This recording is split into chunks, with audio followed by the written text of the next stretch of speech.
प्रभात विश्वाल संपर्क में बबिदास जो कथा कहते यह संपूर्ण सत्य। केवल मु नुह मो सांगे आहरी अनेक विधायक बंधु मैंने आम जाइलु घर को बुझापी राज्यसभा से केमती आम दल सपक्ष भोट दे सी तांकर विभिन्न करज संपर्क में आम दृष्टि को नेले एवं तापर कहले जे बबिदास को कोसी जदि मो 8 लाख टंका मते देवे मु मो कर सुझीदेवी आउ दल सपक्ष भोट देवी एक कहवा सत्य। एवं तापर आम कहीलु ठीक अच्छे तुम जोटा कौच आम आम नेता नवीन पट्टनायक कथा जनइबू तापर जहाँ निष्पत्ति आम आपको जनइबू तापर आसी आम राज्य सभापति को ये संपर्क में अवगत करूँ किंतु तापर देखागला प्रभात विश्वाल दल विरुद्ध में भोट देती पुओ दल विरुद्ध में भोट देले घोड़ा बेपार सामिल हेले एवं टंकार बिक्री हो गले।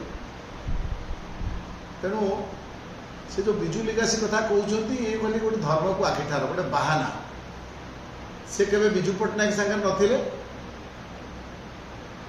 से 1995 रु 2000 पर्यंत अमर प्रधान दया पीएचडी बिजनेस करते एवं अमर प्रधान बसंत विश्वाल निर्देश रे सेतेबेले सी कटक सदर में कांग्रेस दलर प्रार्थी को हरैवा 2000 से प्रार्थी होती 2004 रे जेतेबेले भारतीय जनता पार्टी भागरे पड़ा कटक सदर सीट विजु जनता दलर अनेक कर्मी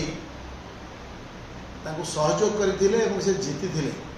जीतला पर प्यारीबाबू को आशीर्वाद रे विजु जनता दल जोग देथिले 2004 पर। तेणु सी बिजु लिगासी कथा कहवा हास्यास्पद कथा जी पैसा पाई निजक बिक्री करि पारंती से कटक सदर विजु जनता दलर लक्ष लक्ष कर्मी विश्वासघात करिसेंती बेईमानी करिसेंती बिजु लिगासी कथा कहबार कौन